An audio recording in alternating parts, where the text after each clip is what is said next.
वगैरह आपको देनी।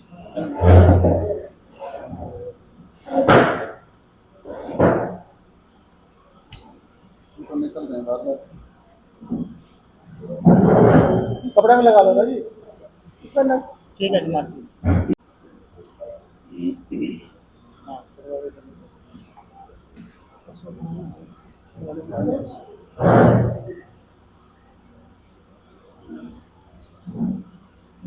बोलिए शंकर भगवान की जय। नमः पार्वती पतये हर हर हर महादेव शंभो।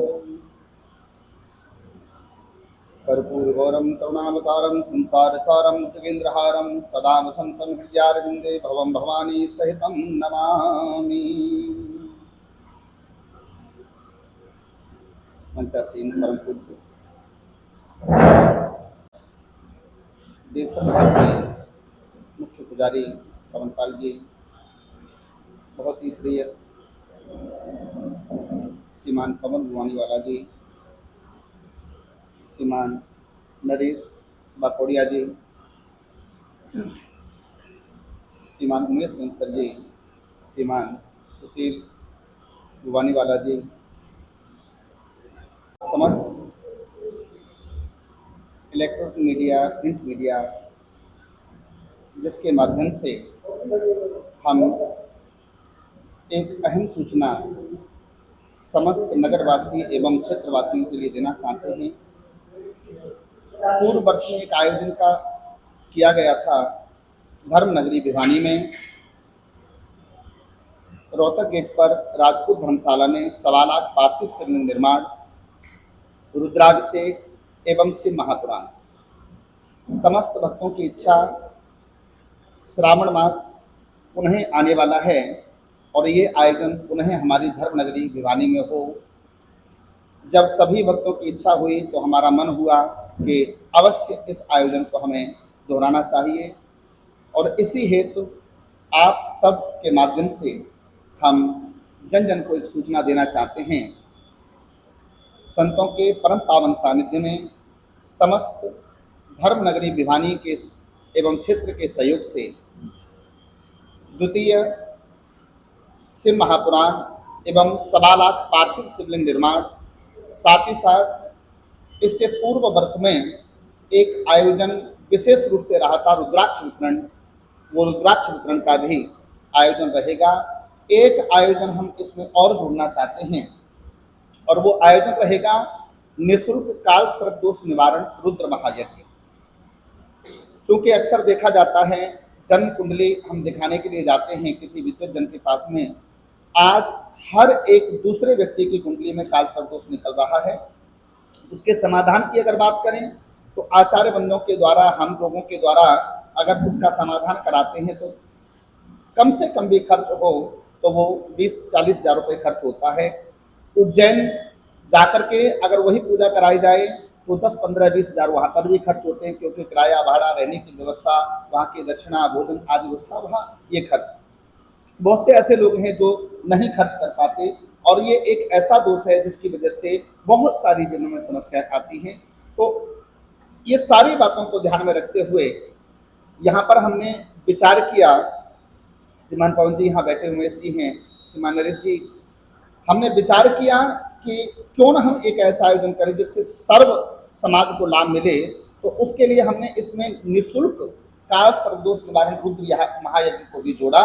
किसी से कोई सेवा न लेकर के उनके कुंडली में काल सर्प नामक जो दोष है उसको शांत किया जाए विद्युत आचार्यों के द्वारा।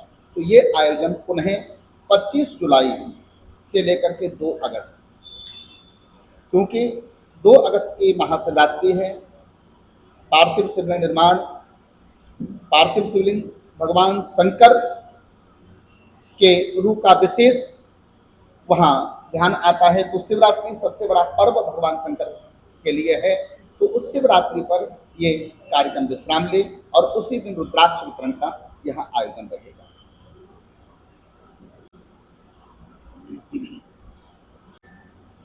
जी पिछले वर्ष भी आप इसमें विशेष सहयोगी रहे थे, क्या उद्देश्य है इस प्रकार के जो कथा और इस प्रकार के रुद्र महायज्ञ करवाने?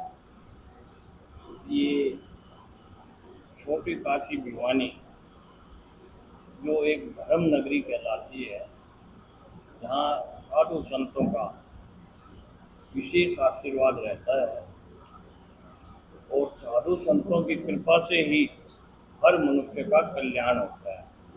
आज भिवानी में आचार्य गुरु दीक्षित जी पधारे हैं। हमारे यहाँ के आचार्य हनुमान जोड़ीवाले के महाराज जी, देवसर धाम के महाराज जी और मेरे सभी साथी भाई रवि कामरे, मेरा छोटा भाई सुशील, नरेश जी और विशेष सहयोग करने में उमेश जी और आचार्य जी, इन सबको शहर वालों ने प्रार्थना की है कि एक भव्य आयोजन भिवानी में किया जाए, क्योंकि भिवानी का आयोजन सारे हिंदुस्तान में मशहूर है। और इस आयोजन में अभी महाराज जी ने बताया 25 जुलाई से 2 अगस्त तक महाशिव पुराण का पाठ किया जाएगा। और इसके साथ साथ कि पार्थिव शिवलिंग जो एक विशेष महत्व है जो महाराज जी करा रहे हैं, इससे पहले भिवानी में केवल महाराज जी ने कराया था और दोबारा महाराज जी इस पार्थिव शिवलिंग का निर्माण करके उसका पूजन कराना एक बहुत ही धर्म का कार्य भिवानी नगरी के है। उसके साथ साथ अभी जो महाराज जी ने बताया कि एक चीज आप और हम सब जानते हैं कि काल सर्प दोष जो कुंडलियों में पाया जाता है, जिनके हमें आचार्य लोग या विद्वान पंडित बताते हैं कि आपकी कुंडली में काल सर्प दोष है, जब जिसको बताया जाता है तो मैं सोचता हूँ, मैं स्वयं भी उज्जैन गया हूँ, नासिक गया हूँ और इससे वहाँ के आचार्य वहाँ की विद्वान पंडित को पूजन कराते हैं, जिससे वो कहते हैं कि काल सर्प दोष दूर हो जाता है। वो विशेष आयोजन हमने महाराज जी से प्रार्थना की है कि बाहर से विशेष आचार्य या बुद्धिजीवी जो ये कार्य करते हैं उनको यहाँ बुलवाइए, ताकि भिवानी शहर की जो भी आबादी है, जो भी जनसंख्या है, जिन लोगों को ये मालूम है कि तुम्हारे कुंडली में सर्प काल दोष है, उनको निःशुल्क उनकी पूजा की जाएगी ताकि उनका वो काल सर्प दोष दूर हो।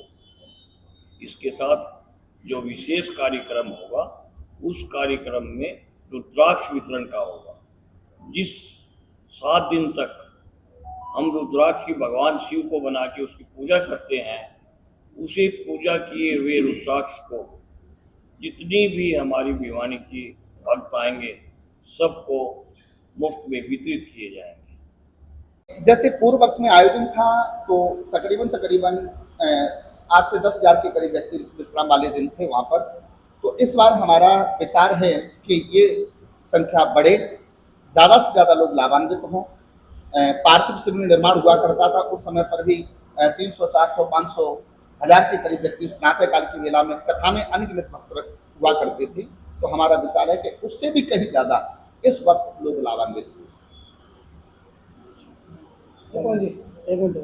अगर बात की जाए तो हमारे प्राचीन सभ्यताएं हैं, उनके मुताबिक जी बिल्कुल, जहाँ प्राचीन सभ्यता की अगर बात की जाए, जैसे अभी सीमा नसू जी आपने प्रश्न किया, बहुत सुंदर प्रश्न है आपका। पार्थिव शिवलिंग निर्माण, पार्थिव शिवलिंग भगवान का वो रूप है अर्चन बंधन का जिसका निर्माण सर्वप्रथम भगवान श्री राम ने रामेश्वरम में किया था। लंका पर विजय प्राप्ति से पहले विजय की कामना को लेकर के पार्थिव शिवलिंग का निर्माण स्वयं अपने हाथों से भगवान राम ने किया और उसका पूजन किया। उसके फलस्वरूप अजय रावण को समाप्त करने में भगवान श्री राम अपितु ब्रह्म का रूप थे, लेकिन उन्होंने भगवान शंकर के इस रूप को प्रमुखता दिलाने के लिए कि पार्थिव शिवलिंग से बड़ा रूप नहीं है, एक ही पल में भगवान का निर्माण और उसकी प्राण प्रतिष्ठा बड़े भाव के साथ जो पूजन अर्चन बंदन करे उसकी निश्चित रूप से हर एक क्षेत्र में विजय हुआ करती है। ये प्रमाणित करने के लिए भगवान ने उस पूजा को किया। तो भगवान राम साक्षी हैं इस पार्थिव शिवलिंग पूजा के कि इस पूजा को करने से हर एक क्षेत्र में व्यक्ति को विजय की प्राप्ति होती है। कितने लोगों की व्यवस्था नहीं है, केवल एक ही संस्था जो भागवत है ना, भागवत धर्म सेवा परिवार के भागवत तत्वावधान धर्म में सेवा प्रभाव भागवत वही करा रही है, और उसी के साथ सब जुड़े हुए हैं। जितने हम लोग बैठे हैं वो सब उसी धर्म का जो समिति बनी हुई है, केवल धर्म का काम करते हैं, उसके अलावा कोई काम। उस कथा का समय हो, उसमें क्या रहेगा? समय उसका जो पीढ़ी 2 बजे से 5 बजे, हाँ जी, 2 बजे से लेके 5 बजे तक की व्यवस्था रखी गई है।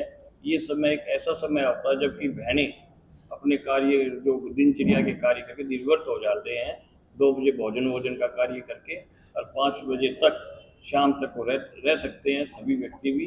तो इसलिए समय इसका यही रखा है। सुबह 8 से 11 बजे तक काल सर्वदोष निवारण रुद्र महायज्ञ, पार्थिव शिवलिंग निर्माण, रुद्राभिषेक, ये सुबह 8 बजे से 11 बजे तक का समय और 2 से 5 बजे तक का कथा कराई शिव महापुराण का समय रखा गया है। के लिए पूर्ण व्यवस्था रहेगी।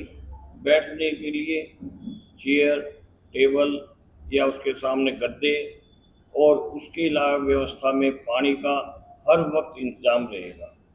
और जब कथा प्रवचन खत्म हो जाएगा कि महाराज जी के हाथों से भात प्रसाद का भी वितरण होगा, ताकि आने जाने वाला आदमी, हर भक्त ये महसूस करे कि हम आए हैं तो हमारा मान मर्यादा रखी गई।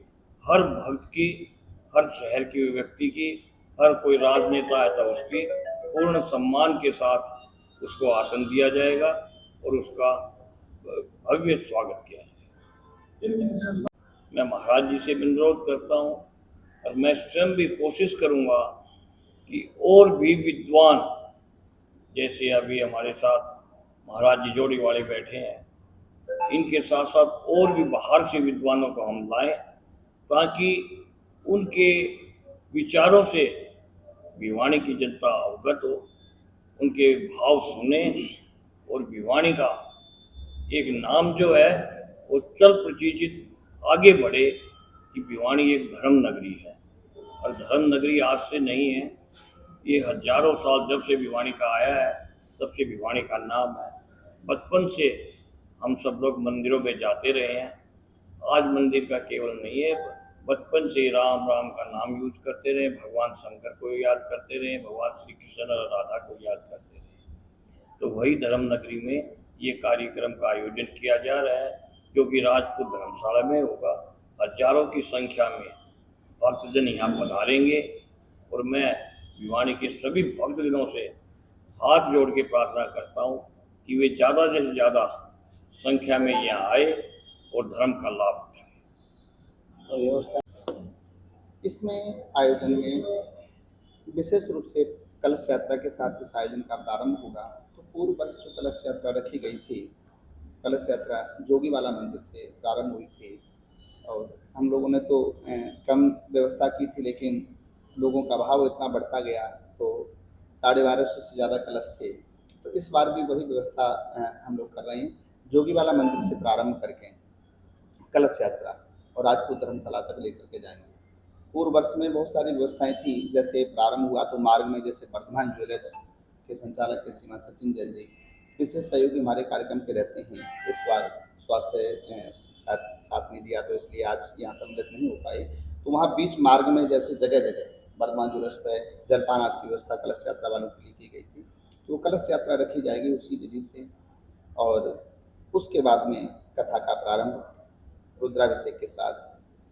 यही निवेदन है कि सर्वजन लाभान्वित हों, इससे सबको लाभ प्राप्त हो सके, यही विशेष कामना रखते हुए आप सब लोगों का हृदय से आभार व्यक्त करते हैं। एक छोटे से निवेदन पर आप सभी यहाँ पधारे, विशेष रूप से हृदय से आभार श्रीमान पवन भवानीवाला जी, जिन्होंने अथक प्रयास करके इस आयोजन को सफल बनाने के लिए प्रारंभ से ही पूर्ण समय देना प्रारंभ कर दिया। साथ ही साथ श्रीमान नरेश जी, श्रीमान उमेश जी, पवन जी, हमारे श्रीमान जी बैठे हैं। तो विशेष आभार। संतों के बिना कोई कार्य संभव नहीं होता। हमारे शास्त्र कहते हैं सुत दारा और लक्ष्मी पापी के घर हों, किंतु संत मिलन और हरि कथा तुलसी दुर्लभ हो। संतों का मिलना और भगवान की कथा, ये दो चीज़ें दुर्लभ हैं। ये दोनों चीज़ें ही सुगम हो गई समस्त भिवानी वासियों के लिए, क्योंकि पूज्य महाराज जी का परम पावन सानिध्य रहेगा और भगवान की कथा रहेगी, तो कहीं न कहीं विशेष लाभ सब प्राप्त करें, यही कामना करते हुए पुनः हृदय से धन्यवाद व्यक्त करते हैं। जी महाराज। बिल्कुल, जो पिछली बार की तरह ही एक कार्यक्रम अब की बार भी महाराज जी गौरव दीक्षित जी ने ये पवन गवाने वाला ये उमेश जी हैं, भाई नरेश जी हैं, सुशील जी हैं, रवि कामरेड जी, सबके सहयोग से ये कार्यक्रम करने का एक निर्णय लिया है। और मैं मानता हूँ कि सावन मास में भगवान की पूजा जितनी भी हम सब करते हैं उससे और ज़्यादा हो, और कहीं न कहीं कथा का हमें प्रसंग मिले ताकि हमारे जीवन में कहीं न कहीं कष्टों का निवारण हो। और वैसे भी जितना भी हमें जीवन में कुछ इस प्रकार का आयोजन करने का और सुनने का और जाने का अवसर मिले तो उसमें जाना भी चाहिए। तो मैं पूरी टीम का धन्यवाद भी करता हूँ। भाई कामरेड जी भी कह रहे थे महाराज जी, कुछ जैसे आचार्यों का मत है कि काल सब दोष होता भी है, किसी कुंडली में किसी के नहीं होता है, तो किसी के नहीं होता है वो अलग बात है, किसी को ये लगे भी हम बताते हैं, कोई बताते हैं, तो उस प्रकार की एक व्यवस्था रखी गई है। और कार्यक्रम बहुत बढ़िया अच्छा सुंदर हुआ था। बड़ा एक कलश यात्रा का एक आयोजन था। उसके बाद में लोगों ने, महिलाओं ने, माता बहनों ने अपने अपने स्तर पर कहीं न कहीं दान पुण्य करके, कहीं न कहीं कथा सत्संग सुन के अपने जन्म कहीं न कहीं अच्छा किया, अच्छा बनाया। और अबकी बार भी वैसा आयोजन होने जा रहा है, तो मैं इस आयोजन के लिए सभी को बधाई देता हूँ। और पूरे मीडिया जो लोग यहाँ आए हैं सभी का धन्यवाद। कलश यात्रा का बोल जी हाँ, बुरा है क्या?